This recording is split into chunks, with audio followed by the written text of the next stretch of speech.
नमस्कार दोस्तों, आप लोगों का ऑल इंडिया स्टडी में स्वागत है। तो आइए आज हम पढ़ेंगे सीडीपी का टॉपिक नंबर 7, जो अति महत्वपूर्ण प्रश्न है, सीखने की कठिनाई। जो टॉपिक है जिसमें कम से कम 4 से 5 क्वेश्चन हर साल पूछे जाते हैं। तो आइए प्रश्न नंबर 1 देखते हैं। सीखने की कठिनाई का सही अर्थ क्या है? तो ऑप्शन नंबर 1 कम बुद्धि होना, बी है मानसिक बीमारी, सी है सामान्य बुद्धि होते हुए सीखने में विशिष्ट समस्या, और डी है अनुशासनहीनता। तो देखिए ऑप्शन नंबर इसका सी सही हो जाएगा। सामान्य बुद्धि होते हुए भी सीखने में विशिष्ट समस्या। कुछ बच्चों में क्या होता है, सामान्य बुद्धि होते हुए भी क्या होता है, उसके पढ़ने लिखने और गणना करने में कठिनाई होती है। ठीक ना। अगला क्वेश्चन देखेंगे, प्रश्न नंबर 2। डिसलेक्सिया से ग्रसित बच्चों में प्रमुख समस्या किससे संबंधित होती है? डिसलेक्सिया से जो ग्रसित है बच्चा, उसको कौन सी समस्या होती है? ठीक ना। तो देखिए ये जो होती है पढ़ने की, तो ऑप्शन इसका सही हो जाएगा पढ़ना। ठीक ना। प्रश्न नंबर 3 है, यदि बच्चा अक्षरों को उल्टा सीधा लिखता है तो यह किस कठिनाई का संकेत है? तो देखिए जब बच्चा क्या करेगा, अक्षर को उल्टा सीधा लिखेगा तो उसको डिस्ग्राफिया होगी। ठीक ना। तो यह डिस्ग्राफिया हो जाएगी। इसका जो सही आंसर हो जाएगा डिस्ग्राफिया। डिसलेक्सिया में क्या होता है, पढ़ने में कठिनाई होती है। डिस्ग्राफिया में लिखने में कठिनाई होती है। ठीक ना। डिसकैलकुलिया में गणना करने में कठिनाई होती है। ठीक। प्रश्न नंबर 4 आ गया। देखिए डिसकैलकुलिया से संबंधित कठिनाई किस विषय में होती है? तो देखिए गणित में होती है। गणित मतलब गणना करने में। तो इसका जो सही जवाब हो जाएगा ऑप्शन नंबर सी। प्रश्न नंबर 5 है, सीखने की कठिनाइयों वाले बच्चों के लिए शिक्षक का सर्वोत्तम दृष्टिकोण क्या होना चाहिए? तो ऑप्शन नंबर ए दंडात्मक, बी है उपेक्षापूर्ण, और सी है सहानुभूतिपूर्ण व सहयोगात्मक, और डी तुलना आधारित। तो देखिए इसमें क्या होता है, जब शिक्षक का सबसे बेस्ट देना है तो वह बच्चों को सहानुभूत तरीके से सहयोग करेगा। ठीक ना। तो इसका जो सही आंसर हो जाएगा ऑप्शन नंबर सी। प्रश्न नंबर 6, ADHD से ग्रसित बच्चों का प्रमुख लक्षण कौन सा होता है? तो देखिए इसका जो लक्षण होता है, ध्यान की कमी व अति सक्रियता। इसमें क्या होता है, बच्चे ध्यान नहीं देते हैं लेकिन बहुत सक्रिय होते हैं। ठीक ना। जिसकी वजह से पढ़ने में कठिनाई होती है। इसका जो सही आंसर हो जाएगा ऑप्शन नंबर बी, कम बुद्धि और भाषा दोष और शारीरिक अक्षमता, ये नहीं होगा। ठीक ना। अब प्रश्न नंबर 7 देखेंगे, सीटेट के अनुसार सीखने की कठिनाई और मंदबुद्धिता में मुख्य अंतर क्या है? तो ऑप्शन नंबर ए दोनों समान है, बी सीखने की कठिनाई अस्थायी होती है, और सी है मंदबुद्धिता में बुद्धि स्तर कम होती है, और डी है कोई अंतर नहीं। तो देखिए क्या होता है, कठिनाई और मंदबुद्धिता में क्या होता है, बुद्धि स्तर जो होता है कम होता है। ठीक ना। तो इसका जो सही जवाब हो जाएगा ऑप्शन नंबर सी। अगला क्वेश्चन देखेंगे, प्रश्न नंबर 8, सीखने की कठिनाइयों की पहचान का सबसे उपयुक्त समय कौन सा है? तो देखिए किशोरावस्था, प्राथमिक कक्षाएं, और सी है माध्यमिक स्तर, और डी है कॉलेज स्तर। तो देखिए जो सीखने का कठिनाई पहचानने का सबसे बढ़िया तरीका जो होता है, प्राथमिक कक्षाएं में कठिनाई पहचानी जाती है बच्चों की। ठीक ना। तो इसका जो सही आंसर हो जाएगा ऑप्शन नंबर बी। प्रश्न नंबर 9 देखेंगे, यदि शिक्षक बहु इंद्रिय विधि का प्रयोग करता है तो उसका उद्देश्य क्या है? ऑप्शन नंबर ए पाठ्यक्रम शीघ्र पूरा करना, बी है सभी बच्चों को समान कार्य देना, सी है सीखने की कठिनाई को कम करना, और डी है परीक्षा परिणाम सुधारना। तो देखिए जब बहु इंद्रियों का प्रयोग कर रहा है, सभी इंद्रियों का प्रयोग कर रहा है, तो वह बच्चा क्या सोच रहा है, कठिनाई को कम करना, ठीक ना। तो सीखने की जो कठिनाई है उसको कम करना चाह रहा है। तो इसका जो सही जवाब हो जाएगा ऑप्शन नंबर सी। अगला क्वेश्चन देखेंगे, प्रश्न नंबर 10। सीखने की कठिनाइयों वाले बच्चों के मूल्यांकन का सही तरीका क्या है। तो ऑप्शन नंबर ए केवल लिखित। जब केवल आ जाए तो वह नकारात्मक होता है, वो गलत हो जाएगा। तुलना आधारित मूल्यांकन, जब देखिए जब तुलना की बात आए तो वो भी क्या होगा, नकारात्मक होता है, ये भी गलत हो जाएगा। ऑप्शन नंबर सी है लचीला व सतत मूल्यांकन, और डी है दंड आधारित। जो दंड की बात है ये भी नकारात्मक है। तो लचीला व सतत मूल्यांकन, ऑप्शन नंबर सी करेक्ट हो जाएगा। प्रश्न नंबर 11 है, यदि बच्चा शब्दों को पढ़ते समय बार बार अक्षर छोड़ देता है या बदल देता है तो यह किस कठिनाई का लक्षण है। जब पढ़ रहा है तो देखिए पढ़ने क्या है, बताइए। तो जो पढ़ना है डिसलेक्सिया है, ठीक ना। पहला ही क्वेश्चन था ऐसा, तो डिसलेक्सिया ऑप्शन नंबर बी हो जाएगा। अगला क्वेश्चन देखेंगे, प्रश्न नंबर 12। सीखने की कठिनाइयों वाले बच्चों के लिए गृह कार्य कैसा होना चाहिए। तो देखिए जो होमवर्क होता है वो लचीला और उसकी क्षमता के अनुसार होना चाहिए, ठीक ना। ऑप्शन नंबर ए अधिक मात्रा नहीं, समान स्तर का नहीं होना चाहिए, दंडनात्मक भी नहीं होना चाहिए। लचीला और क्षमता के अनुसार, बच्चे की क्षमता कितना है उसके अनुसार होमवर्क देना चाहिए बच्चों को। प्रश्न नंबर 13 है, यदि बच्चा ध्यान बनाए नहीं रख पाता और बार बार सीट से उठता है तो सबसे संभावित समस्या क्या है। तो देखिए बच्चा क्या कर रहा है, जब ध्यान नहीं बना पा रहा है, बार बार उठ रहा है तो सक्रिय हो रहा है और ध्यान नहीं दे पा रहा है। तो इसका मतलब क्या हो जाएगा, ADHD। Option number C correct हो जाएगा, ठीक ना। प्रश्न नंबर 14 है, सीटेट के अनुसार सीखने की कठिनाइयों का सबसे उपयुक्त उपचार क्या है। तो देखिए ऑप्शन नंबर ए दंड देना, दंड देना तो होगा नहीं, नकारात्मक। कक्षा से अलग करना, ये भी नहीं होगा। परीक्षा में फेल करना, ये भी नहीं होगा, ठीक ना, ये सब नकारात्मक है।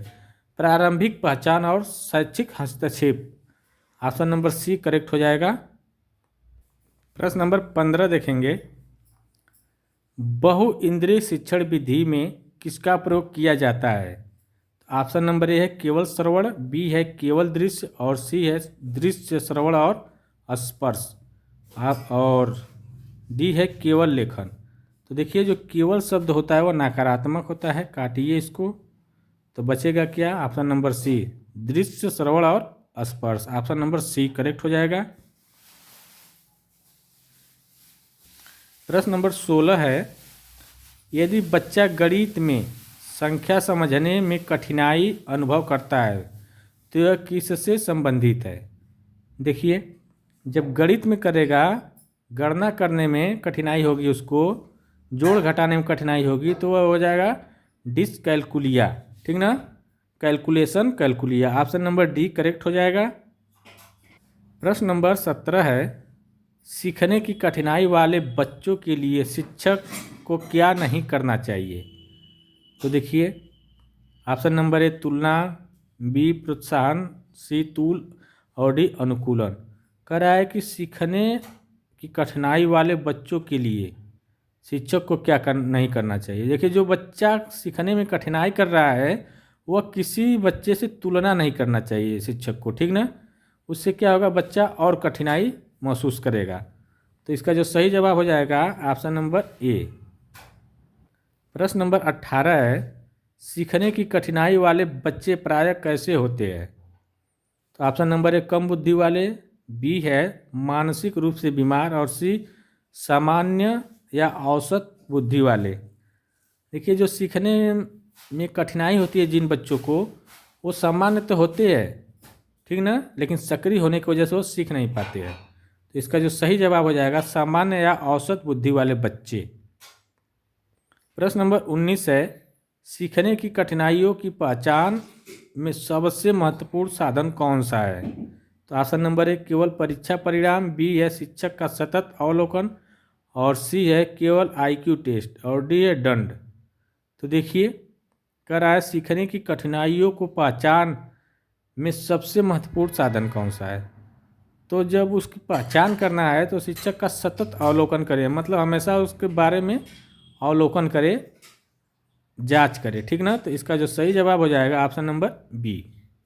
प्रश्न नंबर 20 है, सीटेट के अनुसार सीखने की कठिनाइयों वाले बच्चों के लिए सबसे उपयुक्त कक्षा वातावरण कौन सा है?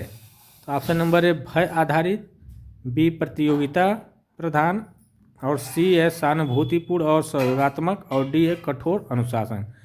देखिए कह रहा है, क्वेश्चन फिर से देखेंगे, सीखने की कठिनाइयों वाले बच्चों के लिए सबसे उपयुक्त कक्षा वातावरण कौन सा है? तो देखिए जो बच्चा सीखने में कठिनाई कर रहा है तो उसके लिए सबसे उपयुक्त होगा उसका सहयोग करना, उसको सहानुभूति देना, ठीक ना। तो इसका जो सही जवाब हो जाएगा ऑप्शन नंबर सी। प्रश्न नंबर 21 देखेंगे, यदि बच्चा सीखते समय शब्दों के बीच उचित दूरी नहीं रख पाता तो यह किस कठिनाई से संबंधित है? तो देखिए जब जितना दूरी चाहिए उतना दूरी नहीं रख पा रहा है, एक ही में गोज दे रहा है, ठीक ना। जैसे राम लिखना है, राम लिख के फिर इसी पर श्याम लिख दे रहा है, ठीक ना। तो एक ही में गोज दे रहा है, तो इसका मतलब है कि उसको डिस्ग्राफिया है, ठीक ना। तो इसका जो सही जवाब हो जाएगा ऑप्शन नंबर बी। प्रश्न नंबर 22 है, सीखने की कठिनाइयों को पहचानने में शिक्षक की सबसे महत्वपूर्ण भूमिका क्या होती है? तो देखिए कोई भी बच्चा है उसको पहचानना है तो उसकी प्रारंभिक पहचान करेंगे तो उससे पता चल जाएगा। तो ऑप्शन नंबर सी करेक्ट हो जाएगा। प्रश्न नंबर 23 है, डिसलेक्सिया से ग्रसित बच्चों के लिए सबसे उपयुक्त शिक्षा रणनीति कौन सी है? तो देखिए इसका जो सही आंसर हो जाएगा बहु इंद्रिय विधि। इसका जो सही जवाब है बहु इंद्रिय विधि, ठीक ना। प्रश्न नंबर 24 देखेंगे, यदि बच्चा सरल गणितीय समस्या भी बार बार गलत करता है तो यह संकेत किसका है? देखिए गणित में अगर वह गणना या जोड़ घटाना कुछ भी नहीं कर पा रहा है, बार बार गलत कर दे रहा है, तो उसका मतलब कैलकुलेशन उसका कमज़ोर है, तो डिसकैलकुलिया हो जाएगा। इसका जो सही आंसर हो जाएगा डिसकैलकुलिया, ऑप्शन नंबर सी। प्रश्न नंबर 25 है, सीखने की कठिनाइयों वाले बच्चों के लिए मूल्यांकन कैसा होना चाहिए? तो ऑप्शन नंबर 1 कठोर और एकरूप, बी केवल लिखित, सी लचीला और निरंतर, और डी दंडनात्मक। देखिए क्वेश्चन क्या कर रहा है, सीखने की कठिनाइयों वाले बच्चों के लिए मूल्यांकन कैसा होना चाहिए। तो देखिए जो बच्चा सीखने में कठिनाई महसूस कर रहा है उसका जो मूल्यांकन होना चाहिए लचीला और निरंतर होना चाहिए, लगातार होना चाहिए, ठीक ना। तो इसका जो सही जवाब हो जाएगा ऑप्शन नंबर सी। प्रश्न नंबर 26 है, यदि शिक्षक बच्चों के प्रगति को उसकी पिछली स्थिति से तुलना करता है तो यह मूल्यांकन का उदाहरण क्या है, ठीक ना। तो मानक आधारित है, तुलनात्मक है, व्यक्तिगत प्रगति आधारित है, और दंडनात्मक है। तो देखिए अगर कह रहा है क्वेश्चन में, अगर शिक्षक बच्चे की जो प्रगति है उसकी पिछली कक्षा के अनुसार तुलना कर रहा है तो यह मूल्यांकन जो होगा व्यक्तिगत प्रगति आधारित हो जाएगा, ठीक ना। तो इसका जो सही जवाब हो जाएगा ऑप्शन नंबर सी। प्रश्न नंबर 27 है, ADHD वाले बच्चों के लिए शिक्षक को क्या करना चाहिए? देखिए ADHD में क्या होता है, बच्चे क्या होते हैं ध्यान नहीं दे पाते और सक्रिय होते हैं, ठीक ना। सक्रिय होने के कारण वो ध्यान से भटक जा रहे हैं, तो उन बच्चों को शिक्षक को क्या करना चाहिए क्वेश्चन कर रहा है। तो छोटे छोटे कार्य दीजिए जिससे बच्चा ध्यान भी देगा और आसानी से कर भी लेगा। तो ऑप्शन नंबर बी करेक्ट हो जाएगा। अधिक देर बैठाना ये भी नहीं, दंड और कक्षा से बाहर ये नहीं होगा। प्रश्न नंबर 28 है, सीखने की कठिनाइयों वाले बच्चों के लिए गृह कार्य क्यों सीमित होना चाहिए? तो समय, देखिए ऑप्शन नंबर ए है समय बचाने के लिए, बी है अभिभावक की सुविधा के लिए, सी तनाव कम रखने के लिए और डी पाठ्यक्रम घटाने के लिए। देखिए जो बच्चा सीखने में कठिनाई करता है उसको होमवर्क जो सीमित इसलिए देना चाहिए ताकि उसका बच्चे का जो तनाव है, मानसिक तनाव कम हो, ठीक ना। तो इसका जो सही जवाब हो जाएगा ऑप्शन नंबर सी। प्रश्न नंबर 29 है, सीटेट के अनुसार सीखने की कठिनाई और शैक्षिक पिछड़ापन में मुख्य अंतर क्या है? तो ऑप्शन नंबर ए दोनों समान है, बी स्लो लर्नर की बुद्धि कम होती है, सी है लर्निंग लर्निंग डिफिकल्टी विशिष्ट कौशल से जुड़ी होती है, और डी है कोई अंतर नहीं। तो देखिए क्वेश्चन क्या कर रहा है, सीखने की कठिनाई और शैक्षिक पिछड़ापन में क्या अंतर होता है? तो यही जो था लर्निंग डिफिकल्टी विशिष्ट कौशल से जुड़ी होती है, ठीक ना। ऑप्शन नंबर इसका सी करेक्ट हो जाएगा। प्रश्न नंबर 30 देखते हैं, सीखने की कठिनाइयों वाले बच्चों के लिए सबसे प्रभावी कक्षा रणनीति कौन सी है? तो ऑप्शन नंबर ए एक ही विधि से पढ़ाना, बी है सहानुभूतिपूर्ण बहुइंद्रिय शिक्षण, और सी है बार बार तुलना, और डी केवल पाठ्य पुस्तक आधारित। तो देखिए केवल आ गया तो गलत, एक ही विधि से बार बार पढ़ाएंगे तो बच्चा नहीं सीख पाएगा, बार बार किसी बच्चे से तुलना करेंगे तो भी नहीं कर पाएगा। तो इसका जो सही जवाब हो जाएगा सहानुभूतिपूर्ण और बहुइंद्रिय शिक्षण, ऑप्शन नंबर बी करेक्ट हो जाएगा। प्रश्न नंबर 31 है, यदि बच्चा मौखिक रूप से अच्छा स्तर देता है लेकिन लिखित परीक्षा में कमज़ोर रहता है तो यह किस कठिनाई का संकेत हो सकता है? देखिए जब लिखने में वो कमज़ोर है तो क्या हो जाएगा, डिस्ग्राफिया हो जाएगा, ठीक ना। वैसे तो पूछने पर सही बता रहा है बच्चा, लेकिन लिखने में क्या हो जा रहा है, अगर लिखित रूप से उसे पूछा जा रहा है तो वह क्या कर रहा है, गलत कर दे रहा है, कमज़ोर पड़ जा रहा है। तो इसका मतलब है कि वह डिस्ग्राफिया से ग्रसित है, ऑप्शन नंबर बी। देखिए डिसलेक्सिया पढ़ना होता है, ठीक, डिस्ग्राफिया में लिखना, और डिस्कैलकुलिया में गणना, ठीक ना। अगला क्वेश्चन देखेंगे प्रश्न नंबर 32, सीखने की कठिनाइयों वाले बच्चों के लिए सबसे अनुपयुक्त रणनीति कौन सी है? तो देखिए ऑप्शन नंबर है सहानुभूति, बी है व्यक्तिगत सहायता, और सी बार बार तुलना, और डी बहुइंद्रिय शिक्षण। कह रहा सीखने की कठिनाइयों वाले बच्चों के लिए सबसे अनुपयुक्त रणनीति कौन सी है?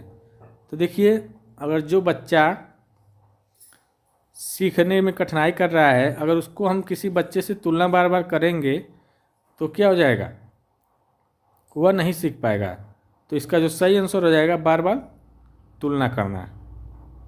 प्रश्न नंबर 33 है, यदि बच्चा पढ़ते समय शब्दों की पंक्तियाँ छोड़ देता है तो वह किस का लक्षण है? जब पढ़ते समय छोड़ दे रहा है मतलब पढ़ रहा है, ठीक ना।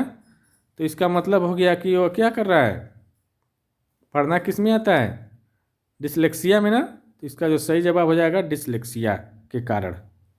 प्रश्न नंबर 34 है, सीखने की कठिनाइयों वाले बच्चों के लिए पाठ योजना बनाते समय सबसे महत्वपूर्ण बात क्या है? तो देखिए ऑप्शन नंबर है पाठ्य पुस्तक की गति, बी है परीक्षा पैटर्न, सी है बच्चे की व्यक्तिगत आवश्यकता, और डी है कक्षा का आकार। तो देखिए इसका जो सही आंसर हो जाएगा बच्चे की व्यक्तिगत आवश्यकता, ऑप्शन नंबर सी करेक्ट हो जाएगा।